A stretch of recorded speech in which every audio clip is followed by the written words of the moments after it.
Okay, so para makapag-copy ka sa BlitzFX bot natin, punta ka dito sa Light Finance mo. And then from here, search mo lang dito sa copy, punta ka and then search mo Blitz. Lalabas na yung bot natin. And then from here, makikita mo to, click mo tong copy settings. Yan. So make sure na in proportion to my assets. Okay. So makikita mo yan dito sa profitability chart. Alright. And then wala ka nang babaguhin dito, max loss, max profit 0 din. And then dito kung magkano yung asset for copying mo. So itong account ko kasi na to, meron tong 250 USD. So yung depende sa'yo kung magkano. Minimum natin dito is $100. Yan. Actually, no maximum naman kasi we have na-backtest na rin to and we have profitability performance na yun nga 21% yung monthly gain niya and meron din siya na 33% na drawdown. So yung drawdown, yun yung paper loss, okay? So kahit nagkakaroon ng paper loss, tumataas yung paper loss, nababawi naman niya. Okay? In the end of the week, in the end of the day, so depende. So ang strategy ng bot natin na to is martingale. Okay, so martingale yung strategy na to. So dito, babaguhin nyo kung magkano yung amount na i-copy nyo. It's set for copying. And then after nyan, click mo na, let's say $100. So click mo na itong copy. Ayan. So makikita nyo dito, matatanggal daw yung bonus. Kasi may nilagay ako ditong bonus. Ngayon, sa mga gustong gumamit ng PH Bonus 100, yun kasi yung magkakaroon ka ng bonus no na 100% dito sa Light Finance. Kung gagamitin mo yung PH Bonus 100, ang gawin mo mag-deposit ka muna kung may laman yung account mo, okay? Mag-deposit ka muna or mag-start ka ng copying sa lower amount, okay? Halimbawa, $100 and then start copy, okay? So pag kinopy ko kasi yan,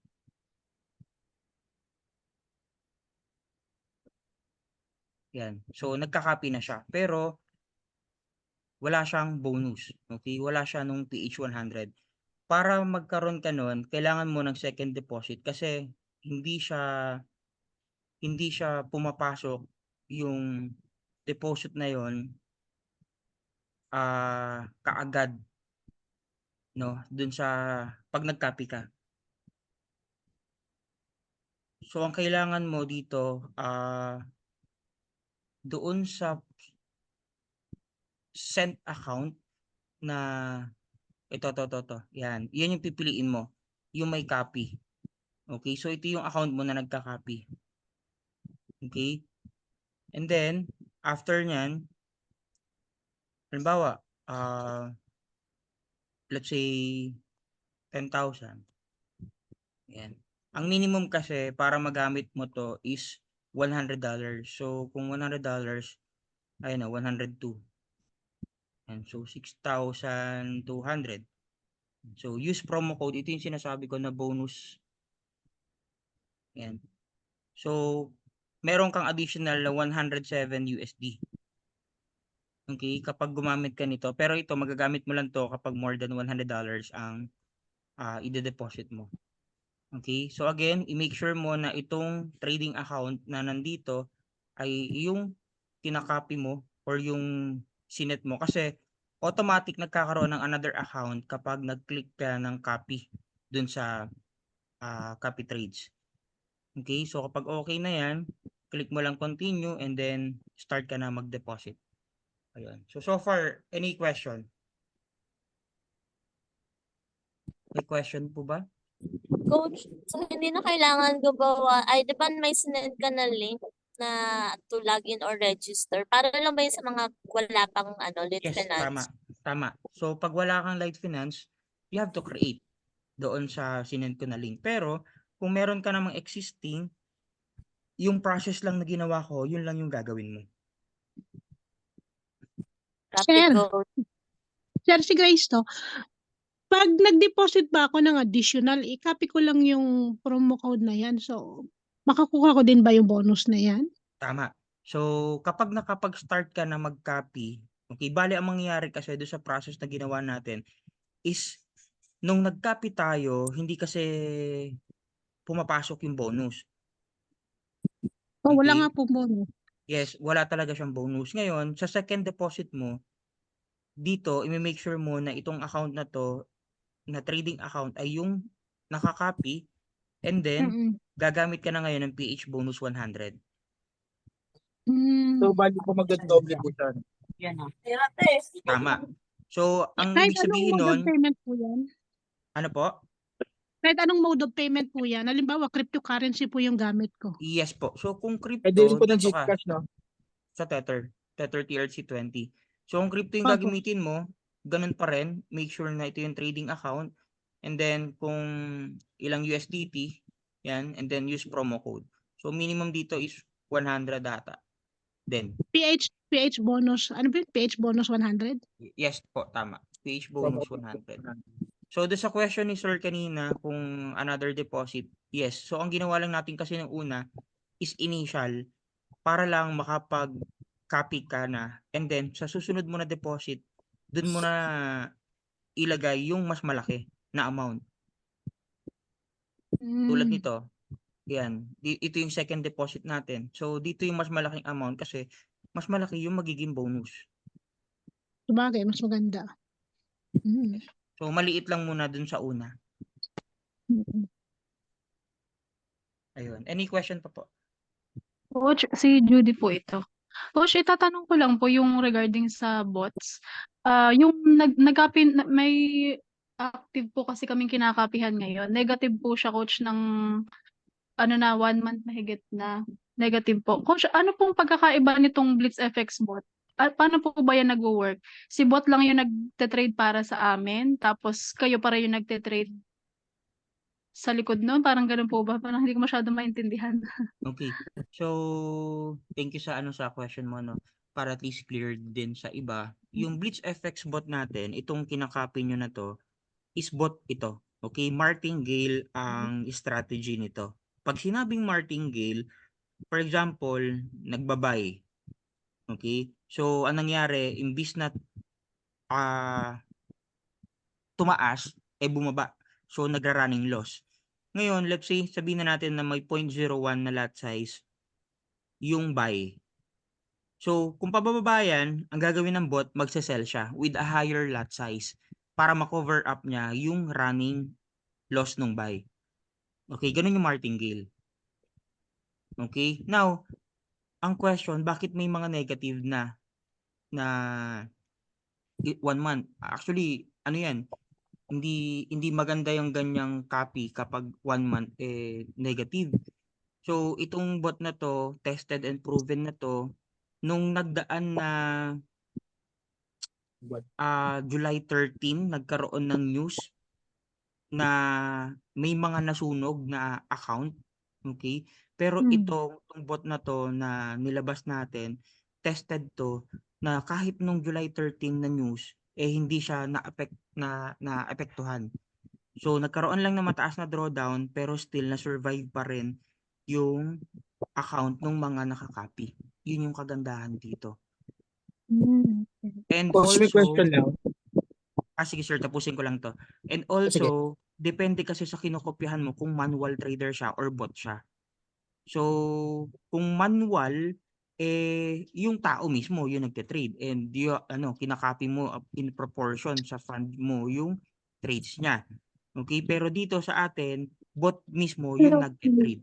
So, most probably, ang high percentage nito na walang loss is 90%. So, again, no, there's no guarantee. You have to invest lang what you can afford to risk. Okay? Kasi dito, hindi natin hawak ang market. Okay? Pero for the past 4 months, 3 to 4 months na performance ito is walang sunog na nangyari sa mga nakakapi sa atin. Okay. Okay, coach. Thank you po sa clarification. Okay po. Yes, sir. Sino yung may question po? Ako, coach, yung nakita ko kasi doon sa ano sa into ng trade nung BT Blitz, yung risk niya, risk management na tawag doon is 6. Malaki po ba yung probability na magkaroon ng loss nun? Ay, sorry. Nagsasabay kayo. Ay, Hindi ko po na-gets. doon po kasi sa risk ng ano yung kasi nakalagay doon 6 nakita ko. Yung risk na yung may number siya, nakalagay yung 6. Ano ba yun? Paano ba yun? Teka, open natin. Yung sa Alin, Blitz. sir? Yung sa tinignan ko kasi info trading niya, info trader, nakalagay Yes. doon yung ano niya, 6 nakalagay. Ito. Hindi ko makita. Yes, moderate risk niya, moderate risk kasi to, 6. Okay? So, kung makikita nyo, negative siya. Negative siya kasi kaka-start lang natin ito at paper loss yung makikita nyo dito. Pero ang reliable na information dito ay makikita nyo sa MyFX book. Okay? So, i-connect ko lang tong MyFX book nito para nang sa ganun makita nyo yung actual kung ano yung ito, 'di ba? Meron kagad, tingnan ko nga. Meron kagad 7 trades. Ang bilis ah.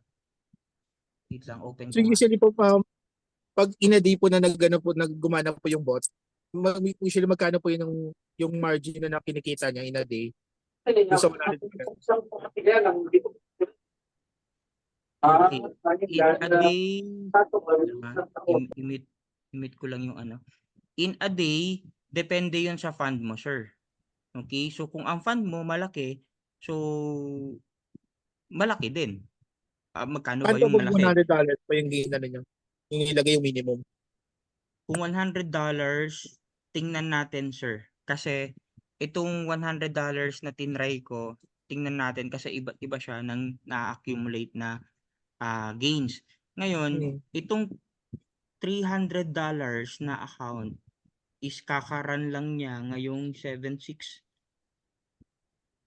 7-8 ngayong araw na to. Meron na kagad siyang 7 trades. Ito, itong nakikita nyo. Yan. Meron siyang 7 trades. Ang ginamit niya na lot size ay 0.15 pero cent account to. Nag-gain na siya ng 0.24 kagad. Walang loss. Oh, malaki. Ito, isend ko sa isend ko sa GC. 300 ano to Yan. Walang loss. Check nyo. Sir, itanong ko lang din po kung kung pwede na po ba yung dating Light Finance account po? Bali, Yes. Yes. for the 300. Pwede na po yun, sir? Yes po, hindi ka na po talaga gagamit ng magre-register ng panibagong account. Ang gagawin mo lang na process ay yung pinakita ko po kanina. Sir,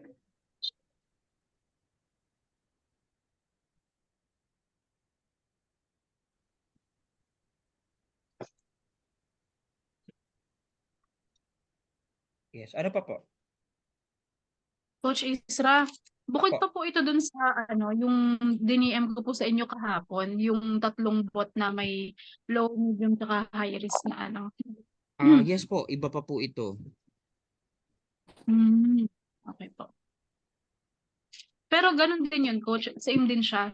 Parang mag-register ka lang tapos kumbaga siya na rin yung magte-trade para sa'yo. Yes po, tama po. Coach, ano kaya marirecommend mo, coach? Ito or yung isa? Ano po, nasa iyong discretion kasi ibigay ko na lang sa iyo yung pros and cons. Itong copy trades na to, same lang naman. Same lang naman na bot yung kokopyahan mo.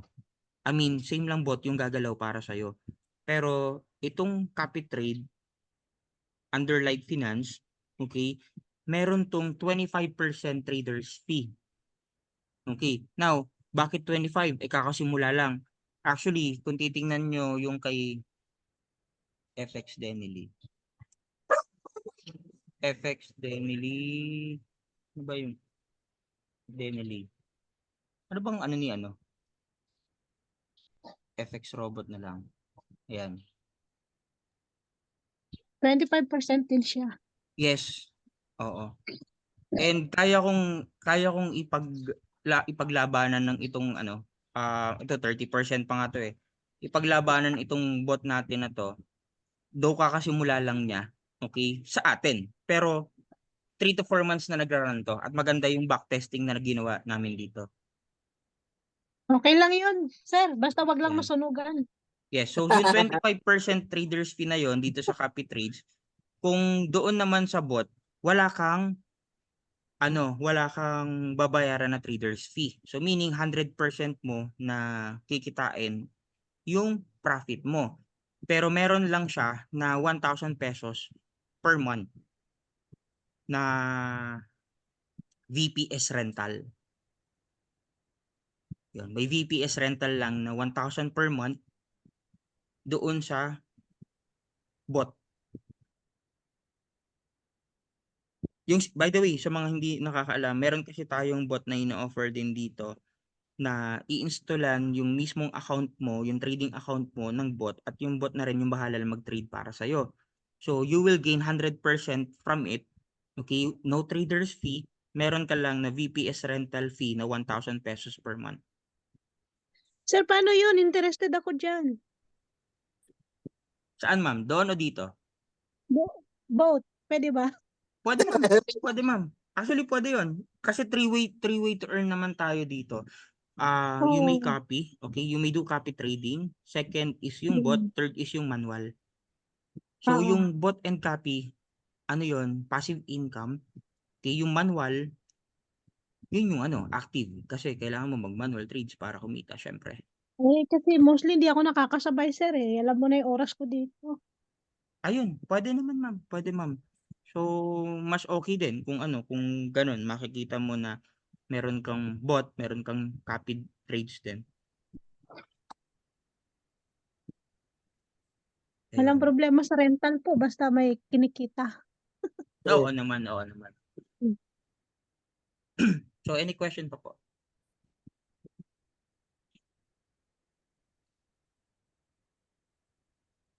Any question pa? So, by the way, no, pwede nyo tingnan yung performance nito nung bot ng Blitz FX. Punta ka lang sa MetaTrader. Okay? Pagkapunta mo dito sa MetaTrader, ang gagawin mo, punta ka lang dun sa account na yon, and then ito, itong nakakopy Blitz FX, ito yung account mo na nakakopy. Click settings, and then dito sa trader's password, click edit. So, ilalagay mo na dito yung password mo. Kain ko dyan yung gulay pa. Yan, ilalagay mo lang dito yung password mo na siyang gagamitin mo naman sa MT5. Okay? So, ikakopy mo lang to. Punta ka sa MT5, dun sa manage accounts, ilalagin mo lang itong number na to, and then yung password, yung ginawa mong password. Okay? Clear po? Clear po, Hey, coach. Coach, paano pag nag-run na po kami, nag-subscribe kami dun sa ano nyo, sa bot ninyo? Hindi po ba siya maapektuhan pag isa lang, di ba MetaTrader pa yung ginagamit namin? Hindi pa siya maapektuhan pag gumamit kami ng demo? No po. Well, Kasi hindi po siya. Kasi iba po yung login account na inilagin mo. okay. Yes po. So, by the way, wag pala trader's password, sorry. Ito na lang, investor password. Okay? Ang difference itong dalawa, by the way, kapag trader's password, na ano mo siya, na kumbaga na customize mo siya, na modify mo siya, pwede mo siyang galawin. Okay, which is delikado kapag nakakopy ka sa bot kasi masisira yung algorithm niya. Halimbawa, hindi mo napansin, may manual ka, saka may copy trades ka.